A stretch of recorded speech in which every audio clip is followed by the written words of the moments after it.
ये सुनते हैं जी कराची में गर्मी की लहर आई और इतने नशा करने वाले वो मर गए, ऐसे लगता है कि जैसे एक बोझ था और वो उतर गया।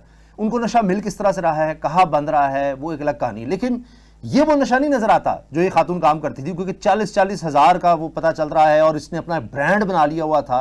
यानी इतना बड़ा नेटवर्क, सैकड़ों हजारों लोग हैं, उनमें से कोई भी उठकर इसके बारे में कोई शिकायत नहीं करता था, या जिनको शिकायत करनी थी वो भी इसमें मुलव्वस थे। क्योंकि ये खबरें भी हैं कि अभी हाल ही में कुछ नौजवान दुनिया से चले गए, अल्लाह उनकी मग़फ़िरत फरमाए, जो बड़े बड़े लोगों की औलादें थी, वो भी इस लत से बाहर नहीं है, तो उनके भी ताल्लुकात इनसे जुड़ जाते हैं। तो हमें ये बात भी आज की नहीं है। देखें कि कुछ नौजवान जो है वो दुनिया से चले गए और वो सियासी खानदानों के बेटे या बेटियां थीं, और बहुत से लोग जो है वो इस वक्त ऐसे हैं जो इन्वॉल्व हैं, यानी सॉरी ड्रग एडिक्ट्स हैं, और उनका ताल्लुक भी अशराफिया से है और सिंध की अशराफिया से है। असल में मसला ये है कि आपको शायद याद हो कि 2 साल पहले सिंध गवर्नमेंट या सिंध असेंबली जो है वो पहली असेंबली बनी थी जिसने ड्रग्स के हवाले से एक ऐसा कानून पास किया था जिसके जरिए जो है वो तालीमी इदारों में मंशियात के फरोग पे काबू पाने की कोशिश थी कि वहां पर अगर कोई ड्रग एडिक्ट होगा तो उसका इंटरव्यू जो है वो बाकायदा तौर पर पुलिस कर सकेगी, इदारे कर सकेंगे। और उसमें और भी बहुत कुछ था। जब ये कानून आया था तो मैं हैरान हुआ था कि यार सिंध में इस कानून को लाने की जरूरत क्या बनी।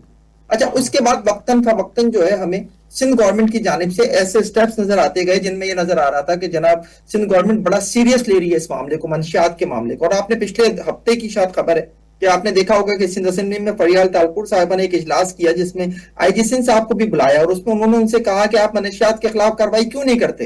उन्होंने कहा जी ये हमारा काम नहीं है, ये काम एंटी नार्कोटिक्स फोर्स का है, एक्साइज का है, हम तो तीसरे नंबर पर आते हैं, हमारा असल काम तो लॉ एंड ऑर्डर है। तो उन्होंने उन पर बरहमी का इजहार किया कि आप ये काम करें।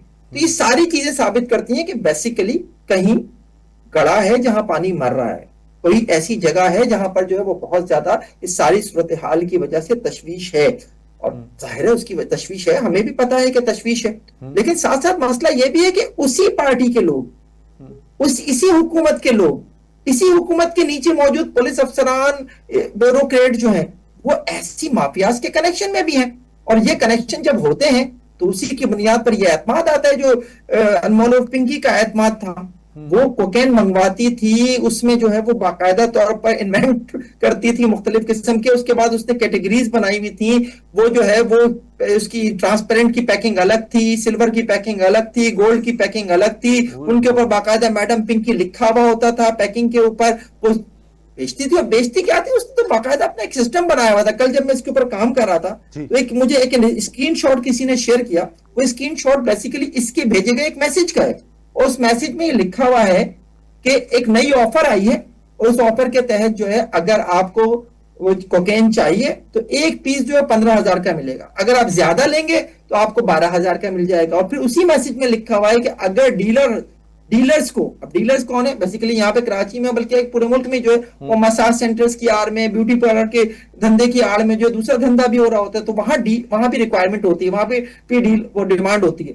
उनके लिए उस मैसेज में लिखा हुआ है कि अगर आप 1 किलो लेंगे तो आपको 9,000 रुपए का एक पीस पड़ेगा। और ये भी लिखा हुआ है कि 24 घंटे सर्विस ऑन है, कराची में जहां चाहिए पहुंच जाएगी आपको। तो जनाब तू इस लेवल का काम कर रही हो, इट्स मीन कि उसके पीछे कोई बहुत बड़ी सपोर्ट मौजूद है, और वो आज से तो नहीं कर रही थी।